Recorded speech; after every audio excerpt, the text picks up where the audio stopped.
আমার ছোট ভাই নেশা করে এবং বাবা মায়ের সাথে খারাপ আচরণ করে, মা চাচ্ছেন আমি বাড়িতে ফিরে যাই, কিন্তু আমার স্ত্রী পর্দা করে এবং আমার বাড়িতে পর্দার পরিবেশ নাই, পারিবারিক ও পারিপার্শ্বিক কিছু সমস্যার কারণে বাড়িতে যেতে চান না, এই পরিস্থিতিতে আমার করণীয় কি? এটা একটা জটিল সমস্যা। আমাদের অনেকে আছেন যে স্ত্রী আসলে মায়েদের সাথে থাকতে চান না। কেন? কারণ তারা অনেক ডিস্টার্ব করেন, বিরক্ত করেন, ইত্যাদি ইত্যাদি। তো এক্ষেত্রে শরিয়ার বিধান হলো, সন্তান হিসেবে আপনি মা বাবার কাছে যাবেন, সেবা করবেন, লোক দিয়ে সেবা করার ব্যবস্থা করবেন, এটা আপনার কর্তব্য।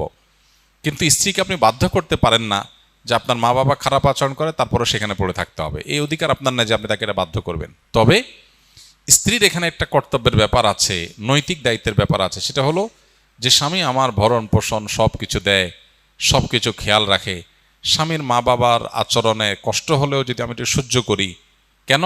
স্বামীর দিকে খেয়াল করে যে স্বামী খুশি হয় তার মা বাবার প্রতি, যতটুকু সামর্থ্য কুলায়, এখানে আননেসেসারি তাকে চাপ নিতে বলছি না, যতটুকু সামর্থ্য কুলায় যদি করতে পারেন সেটা হবে সবচেয়ে ভালো, সেটা করা উচিত।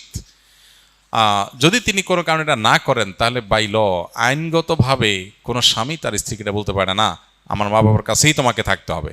বরং শরিয়ার দৃষ্টিভঙ্গি হলো স্বামী যেখানে থাকবে স্ত্রী সেখানে থাকবে, তার সামর্থ্য যদি থাকে।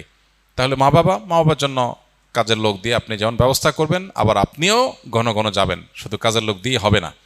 আর নাতিপুতি দেখার তাদের শখ আছে, এটা তাদের হক, অতএব তাদের দেখার ব্যবস্থা করবেন, তাদেরকে আনবেন, নিজে যাবেন। একই সাথে স্ত্রীর প্রতি কোনো অবিচার যেন না হয়, সাধ্য অনুযায়ী মা বাবার সাথে বেয়াদবি না করে সেটাও লক্ষ্য রাখবেন।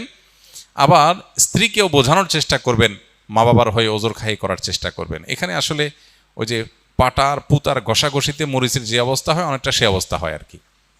এটুকু করা লাগে। সাংসারিক জীবনে একটু শান্তিতে থাকতে চাইলে বেশি পণ্ডিতি না করে এই পাটা পুতার মাঝখানে এই ইয়ের মতো, মরিচের মতো আপনার সহ্য করে পুরুষদেরকে থাকতে হয়।